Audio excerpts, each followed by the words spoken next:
everyone. Welcome to Art School Live. I'm your host for today.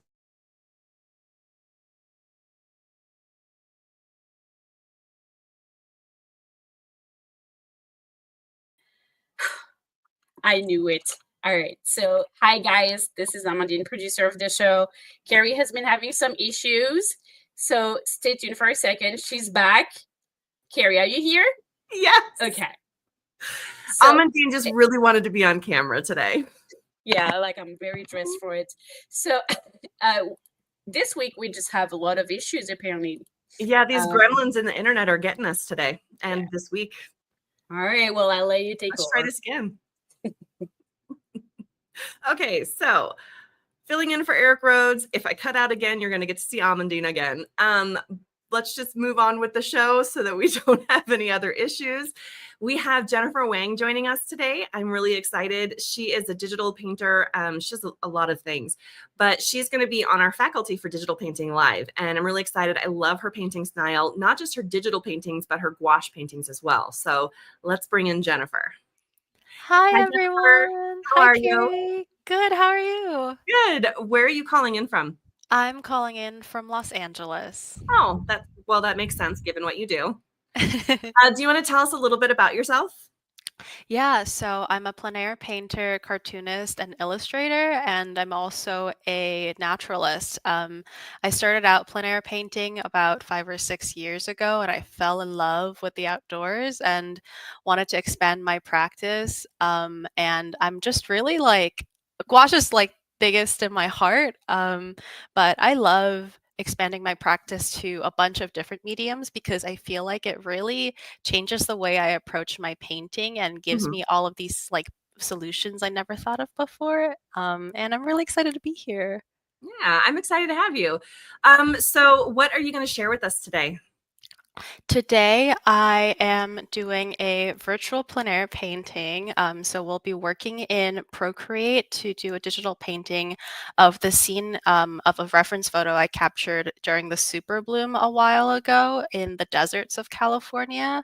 It's going to be this huge flower field, and we'll tackle it in digital just like I would in gouache. Okay, I'm excited. This is going to be fun. Let's go ahead and get this program started and cross your fingers. There's no more gremlins. It's Art School Live with Eric Rhodes.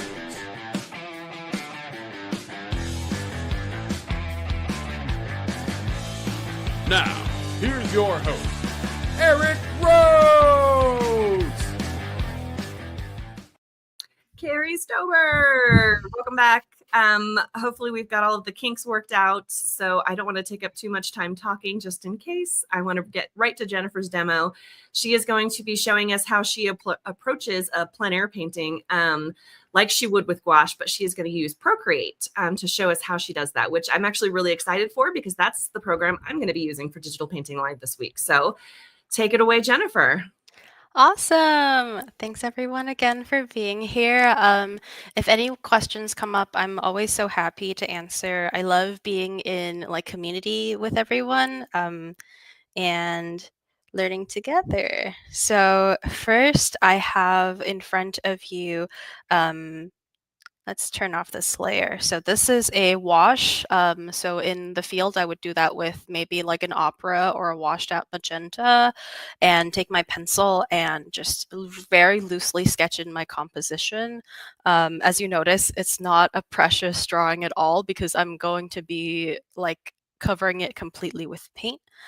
And on this next layer, I have placed in already this darker wash so that I can set in my light and dark shapes so that I'm not looking at my pencil sketching being like, where are the flowers? Where is the path? What is happening? And for those of you that are less familiar with digital painting, I have it set on a 63% opacity. So if you open layers and you double two-finger tap on your layer like that, there's a lot of hidden gestures in Procreate. You can slide and adjust your opacity accordingly. The number doesn't have to be precise. It's just so that I can still see the pencil drawing while I'm working with the initial stages so that I don't lose track of everything I've placed down already. And for this, we're going to be kind of bridging the gap between traditional and digital. For me, there's no undo buttons when you're out in the field with your plein air setup in traditional painting. So I'm going to be using like undo buttons and layers as minimally as possible. I think in digital, without those kind of technical restrictions, it's pretty hard. But yeah, I'm going to approach that to the best of my ability. And then out in the field, I usually have let's pull out this color. So if you tap on this color wheel and tap on that little gray tab at the top, you pull out the color palette so you can work with it without having to click it over and over again. And I think that's really handy. And then let's see, I have a oil brush out right now that's kind of like my gouache flat brush. And as you can see, it only covers about 1/6 of the canvas in terms of width. And it's this kind of like little technicalities that tripped me up when I first started as a gouache painter converting to digital. So I wanted to show you guys a really quick setup that you can do. If you tap on the brush, you go up to stroke path and you increase the spacing. This is a lot of technicals, but this is just like a one little trick. You go down to properties and turn up max size, and all of a sudden your brush covers like a third of your canvas. Yeah. So this is how I like to paint. Like in the field, I have like a 4-inch piece of paper and my 3/4 brush, right? And that way I'm not being really precious with all of the little details before my painting has even had a chance to breathe. That's what I've heard from a lot of, especially those who paint in gouache, that the paper size, canvas size is smaller with a bigger brush so that you don't get caught up in those details. And so I find it interesting that that carries over into your digital stuff. Yeah. Like a lot of when I first started digital painting, I was approaching it like a digital painter would. And I realized that I was like, oh my goodness, I have a whole skill set in gouache that I'm not taking over because I had this idea of what the digital medium was supposed to be. And the more I brought it close to gouache, I think the happier I've been with my digital practice because it just feels more organic and like really fun to approach. Yeah, so I'm just blocking in background to foreground, these big shapes. Even if I'm not using my biggest brush size, just having that range there makes it so much easier not to be noodling into those details too early on. You'll see me adjust my canvas sometimes. In the field, I like to hold the paper and rotate it with my hands for all the different kinds of angles. Let's get those big. I think when I get too precise too quickly in digital is when I kind of start to lose track of the flow. I like to color pick from the color I already have set up. So we have like a purplish blue. Let's do a little hue shift and get it closer. Bring some of that mountain air in. This is a reference from like half an hour before we got rained out. So yeah, it looks like it was coming in pretty strong. So fast. Desert weather. From that, I'm going to find a green. Let's go a little darker, a little warmer, a little more desaturated. A green to pop in for those background bushes. And what I love about Procreate and their brush engine is that it's really sensitive to pressure. So if this is going to look very scary, but if I go like full pressure, it'll be very opaque. If I go lighter, it's really nice and blendy. Somebody was asking, let me find that really quick. Lori asked, does your brush come with Procreate or did you buy a different set? I do both. So this brush was purchased and made by a really awesome brush maker. So there's a bunch of really awesome people who make Procreate brushes online. But I also have challenged myself before just to use the default brushes because they're actually really awesome. I think in the default pack that comes with Procreate, there's an oil brush and a turpentine brush that feel really similar to the brush I'm using right now. Let's go from that over to here. So the same way that on a palette, oh, look at that, my brush strokes are getting too small. Here we go. Just like in the field, I'm mixing colors from my existing palette. Here, I'm always color picking from the previous strokes I'm placing down, just so that all the colors are speaking to each other. Go bigger. And again, like, I don't have to place the perfect brush strokes. I want to stay loose so that I can build and subtract and layer over time. Something that I don't get as much in digital is like the brush isn't as easy for me to use. I think it's a bigger learning curve starting as a traditional artist, but if you just remember the principles and push and pull, then it'll get you pretty close. Let's bring out that car a little bit. There's a camper van in the back.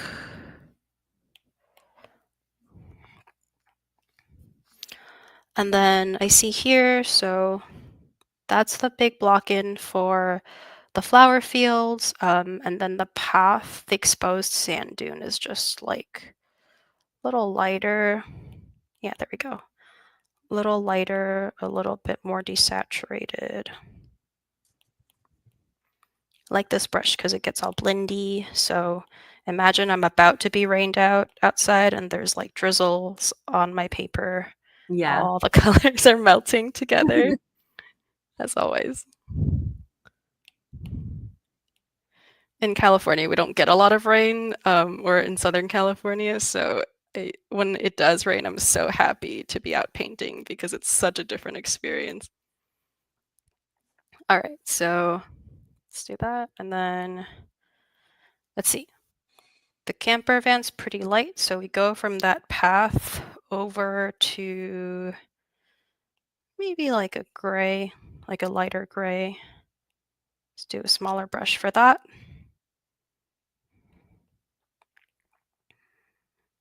Not all brushes are like this, but in this brush, if I say I place a stroke down and I rotate my arm, I can get some other angles. Yeah. You kind of have to start at this first like neutral brush stroke to reset it though. Let's carve out. Yeah, so I'm pretending that there's very few undo button opportunities. And that's awesome because it creates all of these color jitters that in digital it's way too easy to lose track of. Okay, and then next, some of those darker bush colors. I'm using a hue saturation value color picker. There's a lot of different modes, and this one's my favorite because I think I like to see the square palette with all of the different options. It reminds me the most of my own palette in gouache.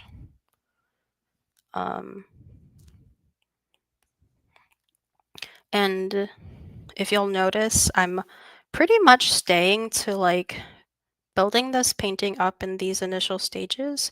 I'm not leaving this grayish area no matter what hue. Yeah. Generally keeps things very harmonized. Increase brush size.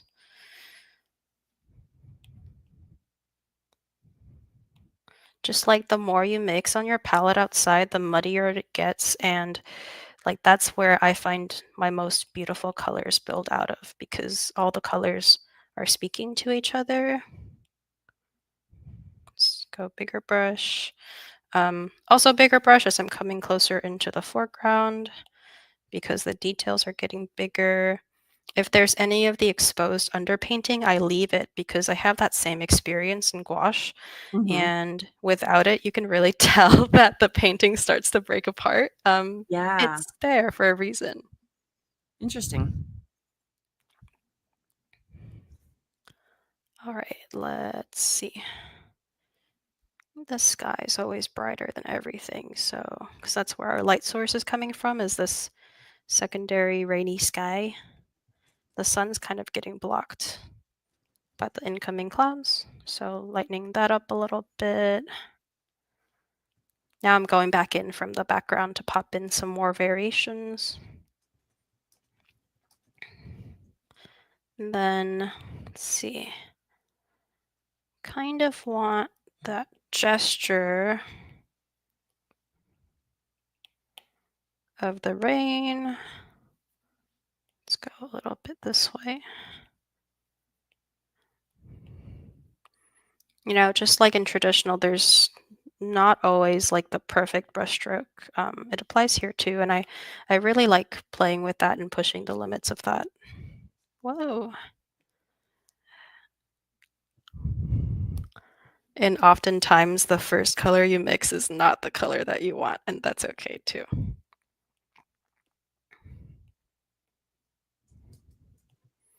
Popping in some of those cooler skylights on the tops of the bushes. I think those are creosotes or junipers.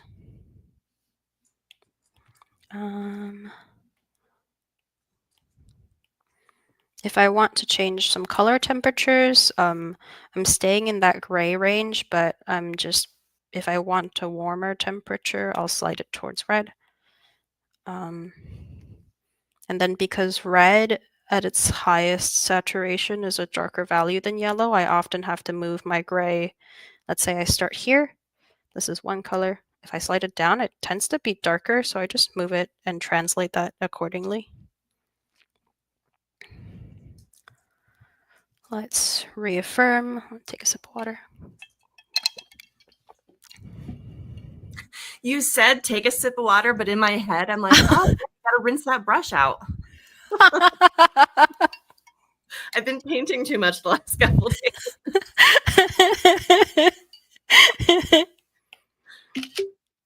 The mark of a real painter is the one who drinks the mud. Yes. I have to like very conscientiously make sure they're not on the same side of my desk, just to be safe. I've only done it once. Oh, awesome. That's fine. I've also eaten Cheez-Its, or no, I've eaten a puzzle piece instead of Cheez-Its before too, so I definitely get distracted. They're like the same size.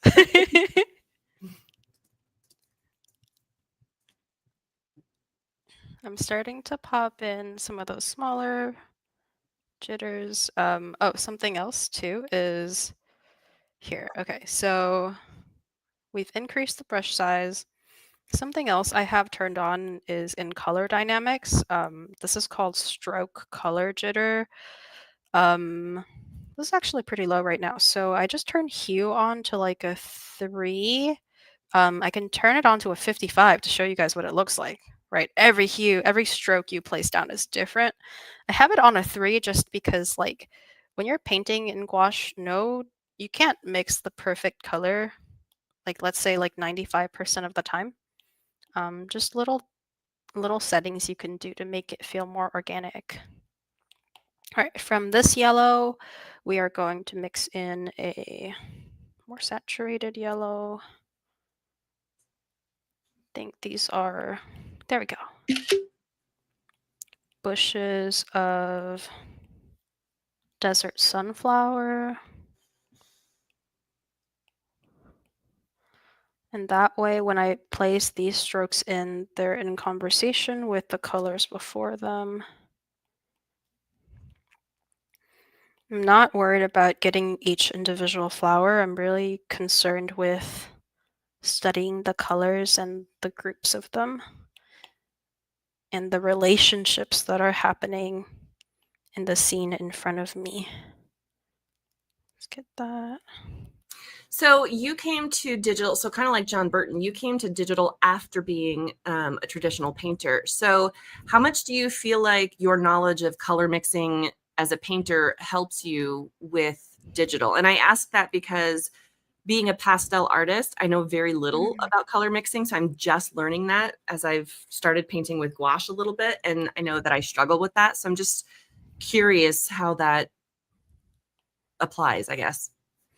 Yeah, you know, when I first started painting in gouache, I was surrounded by a huge community of painters who worked in both digital and traditional, and I think some people were like, "Oh, it'll be such an easy transition to go from gouache into digital with all of your experience," and I found that that was not the case for me. It took me a long time to learn how to comfortably mix in digital, and it was really I think it really comes down to like coming up with your own associations with it, um and learning like when I started learning kind of on my own terms, like this makes sense to me, this doesn't. For a lot of, I think, traditional painters, it's easier to paint in RGB. Mm. But I found that that was really frustrating, actually. Even though I could work in temperatures, it was so much slower to mix colors in digital than in traditional. Um, I think a lot of practice and a lot of like trying to reach for a color I want to get and seeing where it lands in this palette, right? So, like, I think, let's say, you can even sample this photo. So if you press down on the reference, you'll see like where different colors land. And because I'm a gouache painter, I know like kind of basically exactly what color that is and how to mix it in gouache. But then I'd be totally lost when I looked at the digital palette, the color mixer. So I would just like sample something and look at where that lands, right? Like I'd never expect it to be here. Um, so just trying to make those connections and being like, oh, this is how this color mixer behaves in digital. And it's not what I expect it to be, but the more I observe it, the more attuned I become to it, and then it gets a little easier over time. And then sometimes I bring gouache colors back in. Like I love like a little pop of, let's say, like a lilac, right? I love my Mhm. Holbein lilac, so I love to bring that in sometimes. Um, let's see. Take the violet from the mountains. Whoa. The downside to this being like very touch sensitive, the iPad, is that Mhm. sometimes my palm will touch it, it'll blow it way out of proportion. Have That's you ever okay. used one of those? I've seen those gloves that some people wear Yeah, I to haven't tried from it. touching stuff. I should really invest in one of those. Sometimes I just have like the sleeve of like a long sleeved shirt. Yeah. Um, but I also think like how you hold the stylus matters, right? Like even though it's less connected, like if I'm touching the screen too much, I probably have to lighten things up a little bit. Like if I'm like really like my palm is digging into the screen, then Yeah. let's get some of these in here. So because I have these big shapes established, it's a lot easier to go in and bring some more colors. Go with that.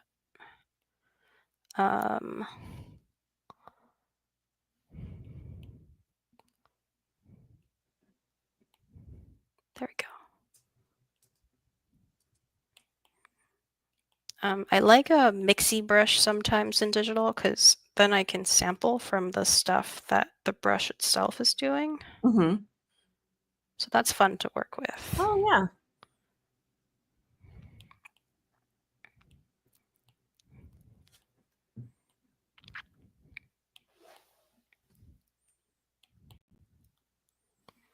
Let's see. As it comes in the foreground, I'm going to just make it a little more saturated.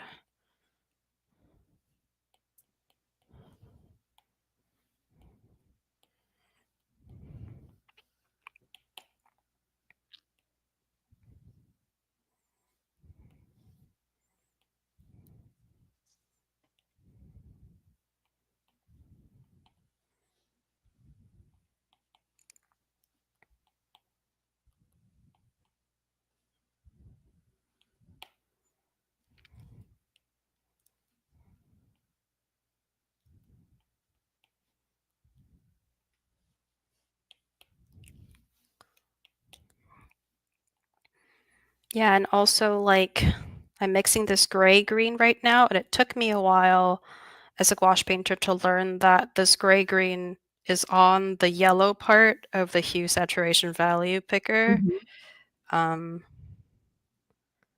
A lot of little things like that to kind of readjust my senses. But I think being traditional painters or people who work in a traditional medium in color, it's a huge advantage because I don't know, I think the foundation is just a little bit sturdier. Yeah. Yeah. It's nice. Let's see.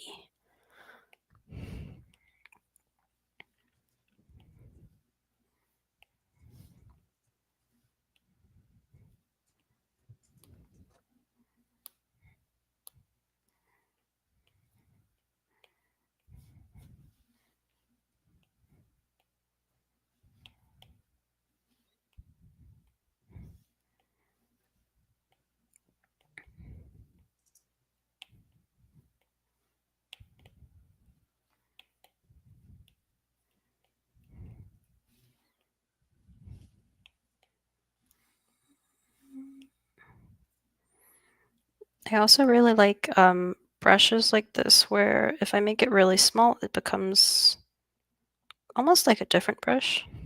Yeah.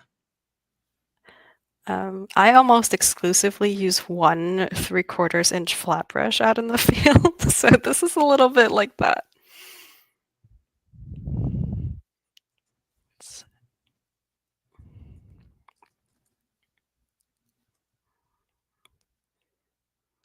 cut in those shapes a little bit more.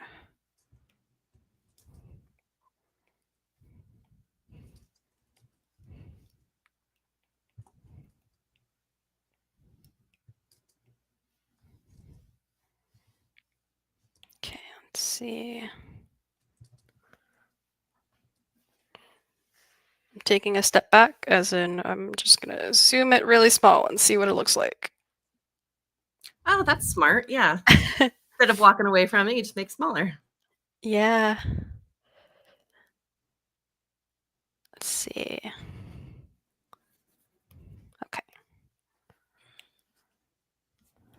Get in some of those occlusions under the shrubs and the flowers.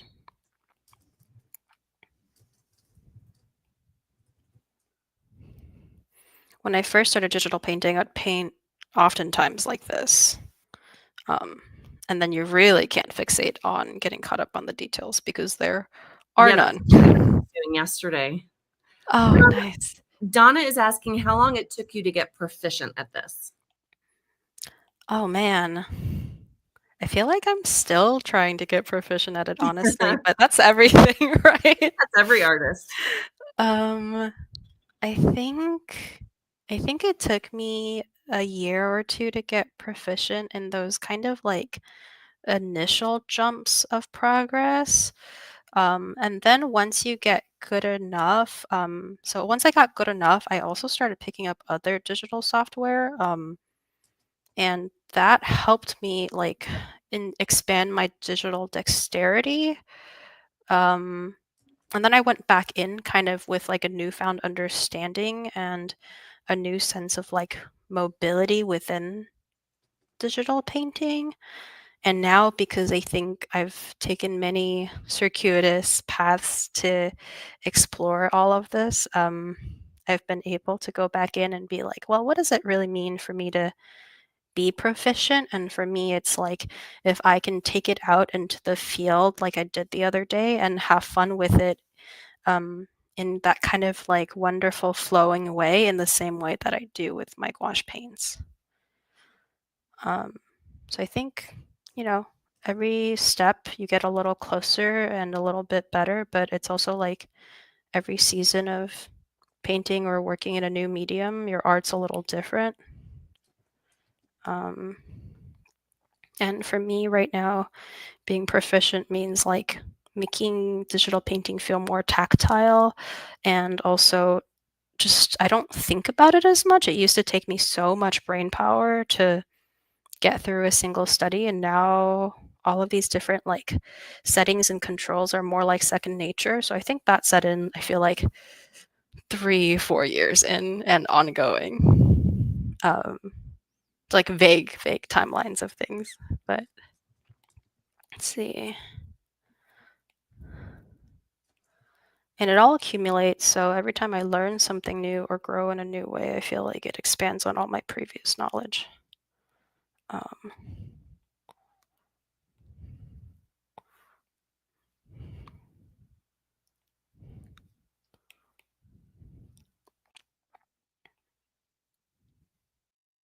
Let's see. That part's looking a little cooler. Yeah.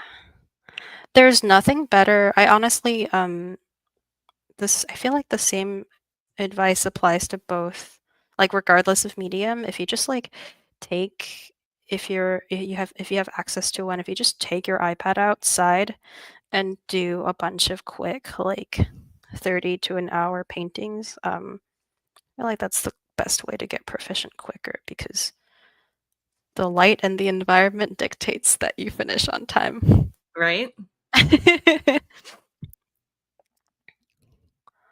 Let's see.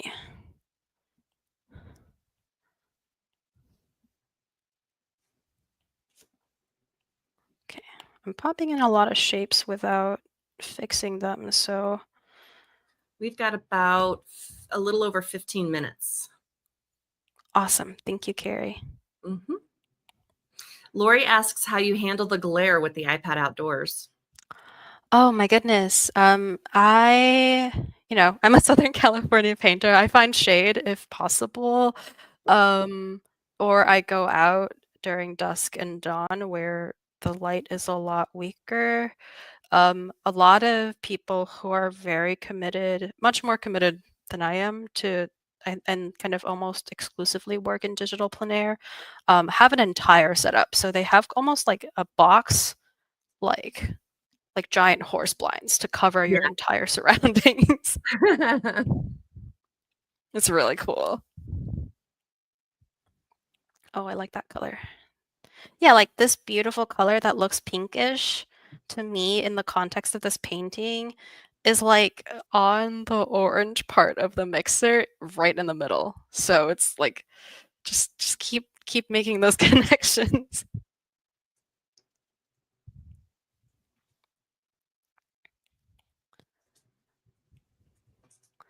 Yeah, I tried to do a study in digital a few weeks ago outside, and it was like 10 in the morning. And after a certain point, when the sun was high enough, I just could not see anymore. And that's okay.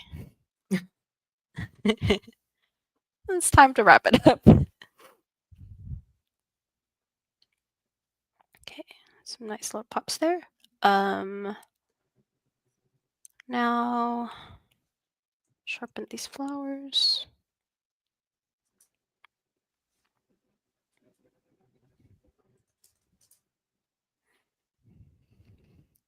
Also, like little slides on the scale, little shifts will, I find, make a big change, which is why I'm always color picking, because the things I've laid out on the canvas are the most accurate because I've already mixed it out. It's kind of hard sometimes to tell from the picker what colors things are. Yeah. Let's see. That's going a little green. Oh. And just like in traditional, if I make a brushstroke and I'm not like in love with it, but I can afford to keep it, I'll keep it, because then it layers up really beautifully. I find that sometimes digital can feel a little plasticky, so there's like a bunch of little ways to counteract that.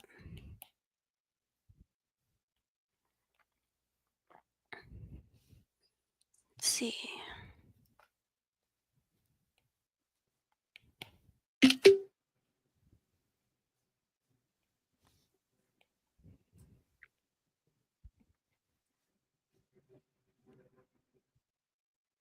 Now when I'm like trying to get specific brush strokes, I'm undoing more because it's harder to get the ones I'm looking for with this brush engine. Let's see.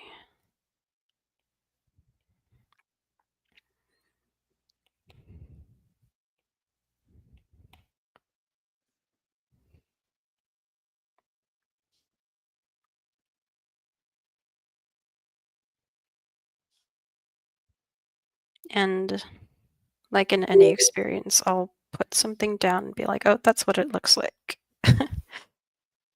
Readjust.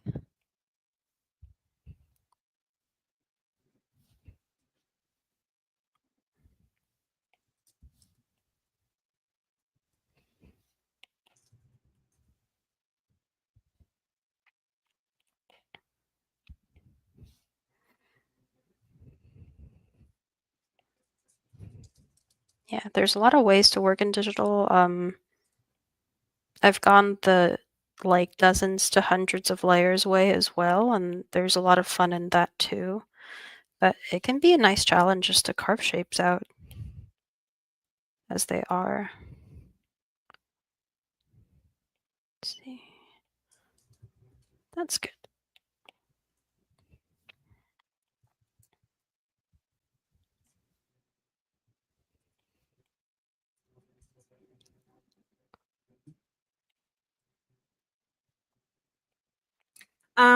Lori's asking, do you create a palette in Procreate before you start, or do you use one from a previous painting, or do you just kind of go off of what you see here?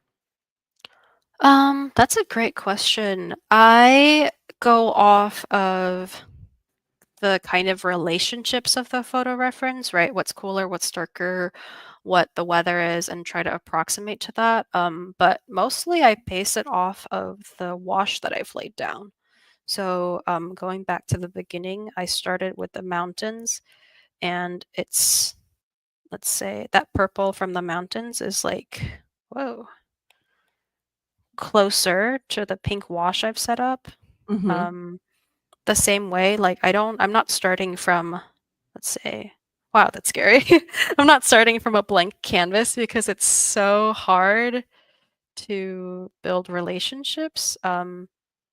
So if I can just establish my, wow, look at that, right? So without the pink wash underneath, and it could be any color. It could be like, I like an orange, I like a burnt sienna, sometimes a yellow if it's really bright and sunny. I build my colors off of the wash that I put down. It kind of automatically brings me to a mid key instead of like a lightest value. I can show you the value of this if I turn on the color layer. This is like a quick trick. Did it fill? Yeah, okay. So that, right? So that's a quick digital setting for me that I use to check the grayscale. I don't often do it because I can see my values pretty well without it, but this brings it automatically to kind of like a gray, like a mid-key gray. Mm-hmm. And then colors are just a lot more vast in that range, and I build it from there. And no colors in this painting are too far apart from each other, which is what I want. So like if I'm out in the field painting with my gouache, I want that like puddle of like grays and browns I've mixed and building more saturated colors from that. And if it all kind of generally is in the same realm of colors being together, then it'll just kind of work. If I want to bring in like a gray tone or a green tone or a blue tone after that, there's like other, like I can glaze it or add like a very translucent layer. Palettes can be useful. This is the palette setting. I tend to do that more for illustrations. Let's see. Okay.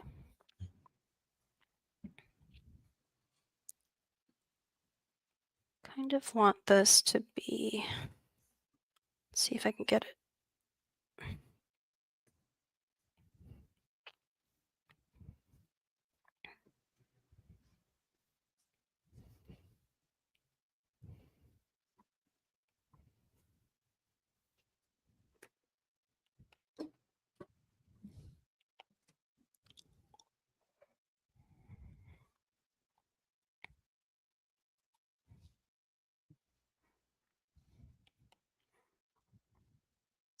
Oh, but I do try to, yeah, so I think all that to say, like, I paint in a pretty, like, a relatively limited range in digital, and then if I need to make it more high contrast or a higher range, I'll adjust it afterwards.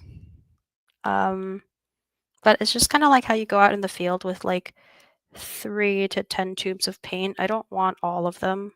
Sometimes that can overwhelm a painting. Mm-hmm. I'll fix that shape a little bit. Yeah.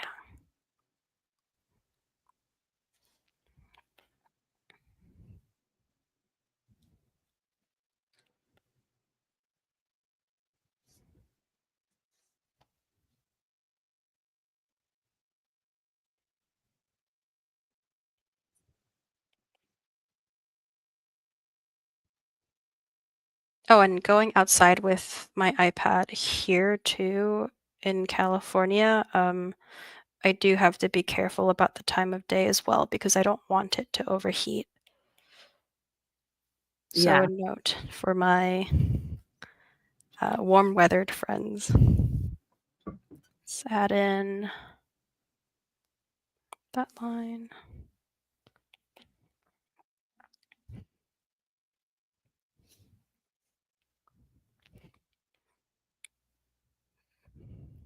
To keep it more painterly, I'd sometimes like to adjust the size of the brush to just get it in one stroke. So that stuff I really like how much can I push the limits of what one stroke can describe. Mm-hmm. Not always successful, but it's a good challenge.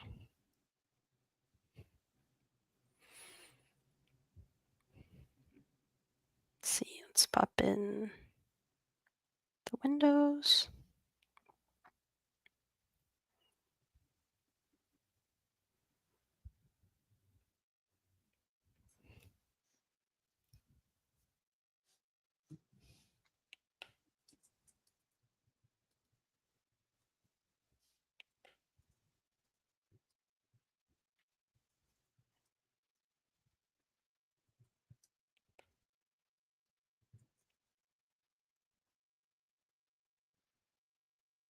And I'm not looking at the brush size percentage so much as like how they show up on screen Right. sometimes, because then I get too caught up in the minutia of it. And when you've worked with a brush for long enough, the mileage will kind of give you a sense of like, this brush means this width. But you can also tap on that little button where the brush size is, tap Mm-hmm. and add it, and that can be like a preferred size. I think you can add up to 3. So if you have specific brush strokes or brush sizes you like as a default, you can set it to that so that you're not always trying to find it.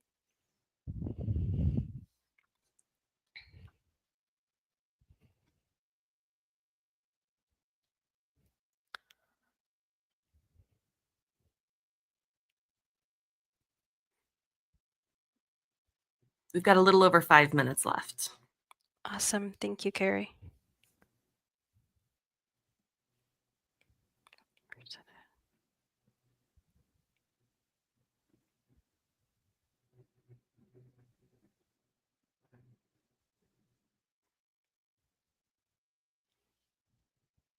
Look at those little details. It's a van.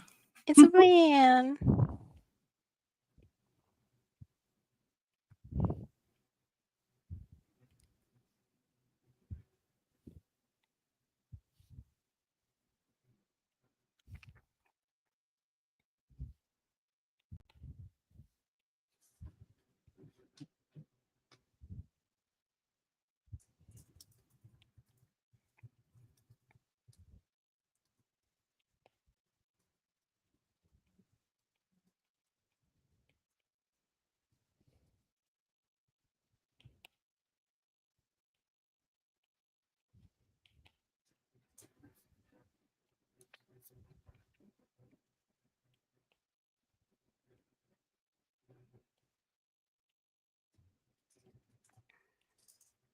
There's some 𝗂𝗶𝗴𝗁𝗔, which are those white flowers from the reference I haven't popped in yet. So There's not too many. They're like so high contrast. I don't want them to overwhelm, but I do want to acknowledge they're there.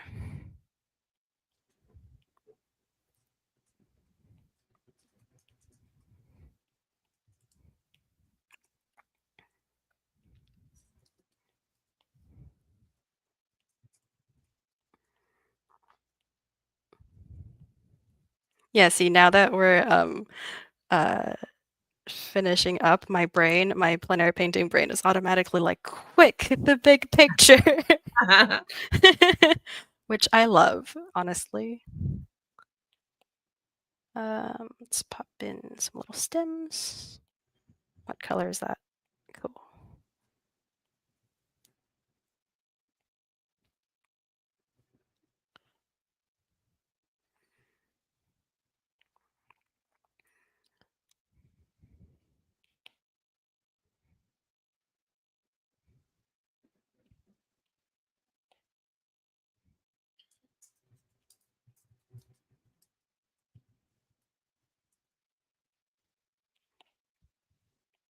Okay, before we wrap up, I just wanted to show you guys a very quick adjustment setting I do to kind of make my colors pop. So because I'm trying so hard to harmonize in within my digital canvas, I've been noticing it tends to go too desaturated, but the beauty of digital painting is that you don't have to scrap your painting and start from scratch, which I love. Like, digital is so versatile, and once you start to get a hang of it, it's so much fun because it's just so fast. It's so convenient. It's so accessible and so easy to transport, which is a huge plus. So let's take this. So now, as you can see, we stayed mostly on this one layer.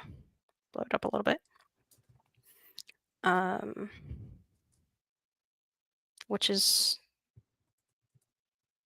very efficient. And then if you don't want to touch it, you're like, I'm good, I don't want to do anything, you can duplicate it, shut off the original layer, go into this little magic wand, go down to curves. I used to be really resistant to this as a traditional painter, but I want to make choices that enhance my story. So let's just increase the lights on that curve, decrease the darks. Just to pop in those colors a little bit more. Let's close the color mixer and maybe just shift it like a hair closer towards this side of the scale in terms of hue. And that way I can really make my colors pop without sacrificing everything I've built up. So this version is more gray, and they are versions, they are iterations for different effects. If I really want to make those extra vibrant pops at the end, I do a quick curves adjustment and let it wrap up that way. Very cool. That was so fun getting to watch that. I love that. Thanks, Carrie. To go get my iPad charged now. Okay, so we are going to talk a little bit. We have Digital Painting Live coming up on Saturday, and we have a video that we want to play really quick. So let me find that.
Okay, that's really cool.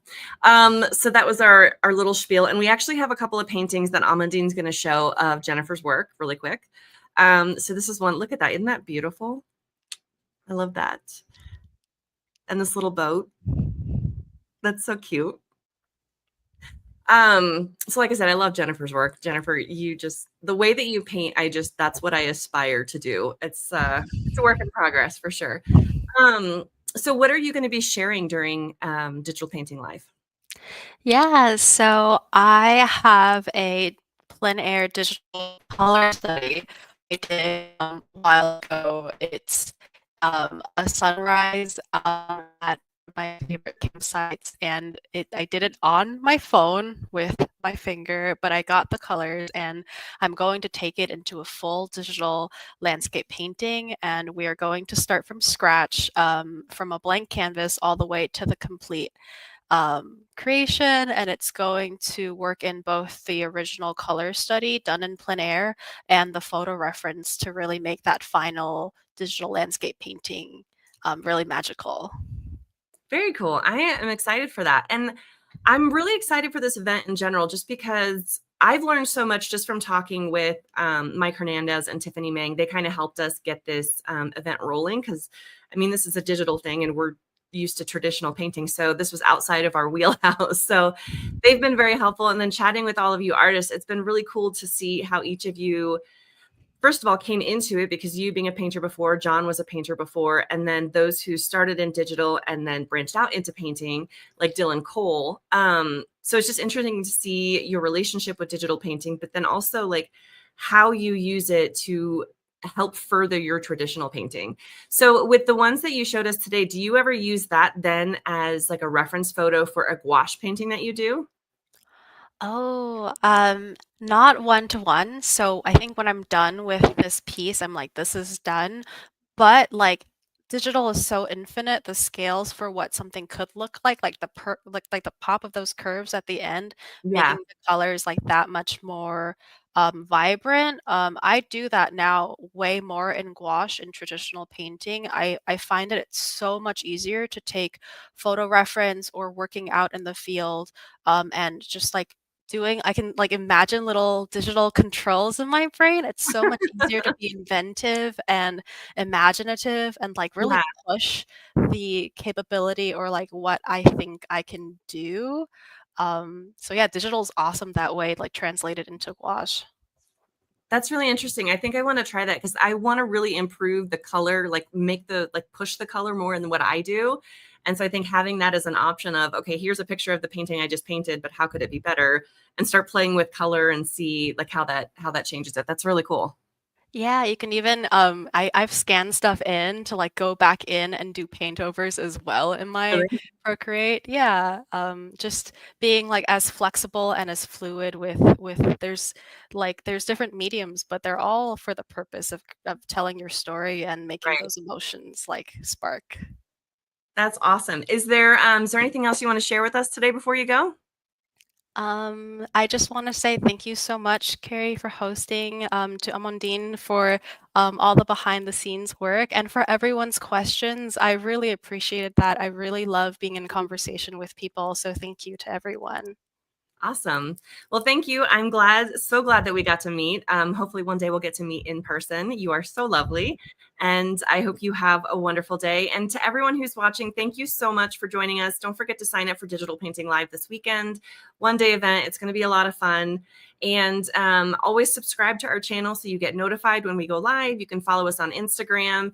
It's at Eric Rhodes for him. And then if you want to follow me, I'm at 𝗖𝗶_art, I think. I don't even know which one I am, but you can find me when you get there. Make sure to follow Jennifer. She's got a lot of great stuff that she puts on her Instagram. And I hope to see you guys tomorrow. Take care, everybody.